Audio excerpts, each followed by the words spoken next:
পাবনার ফরিদপুর উপজেলার এই বিএনপি কার্যালয়ের এমন দশা করল কারা? ককটেল ফাটিয়ে ভেঙেচুরে গুলি চালিয়ে তছনছ করে রেখে গেছে পুরো কার্যালয়। ২০ নভেম্বর বৃহস্পতিবার গভীর রাতে কার্যালয়টির এই অবস্থা করে রেখে যায় দুর্বৃত্তরা। ২১ নভেম্বর ফরিদপুরে গিয়ে দেখা যায় বিএনপির আক্রান্ত কার্যালয়টির ভেতরে চেয়ার টেবিল ভেঙেচুরে এভাবেই তাণ্ডব চালানো হয়েছে। লিলি বিউটি সোপ, যার অ্যান্টি এজিং গুণ তারুণ্য ধরে রেখে ত্বককে করে উজ্জ্বল, তারুণ্যময় উজ্জ্বল ত্বকের জন্য। রিমার্ক। কার্যালয়ের ভেতরে বিএনপির চেয়ারপারসন খালেদা জিয়া ও ভারপ্রাপ্ত চেয়ারপারসন তারেক রহমানের ছবিযুক্ত বড় ব্যানার রয়েছে। অবশ্য এই ব্যানারের কোনো ক্ষতি করা হয়নি। ফরিদপুর উপজেলা বিএনপির আহ্বায়ক জহুরুল ইসলাম বক্কু জানান, ঘটনার সময় কার্যালয়ে কোনো নেতাকর্মী ছিলেন না। দুর্বৃত্তদের খোঁজা হচ্ছে।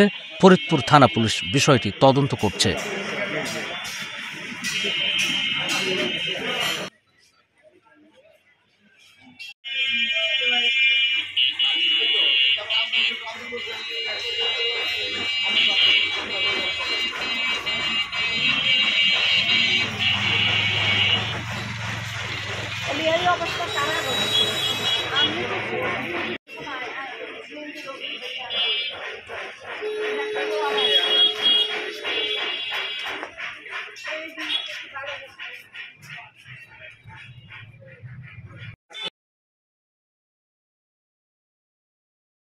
লিলি বিউটি সোপ, যার অ্যান্টি এজিং গুণ তারুণ্য ধরে রেখে ত্বককে করে উজ্জ্বল, তারুণ্যময় উজ্জ্বল ত্বকের জন্য।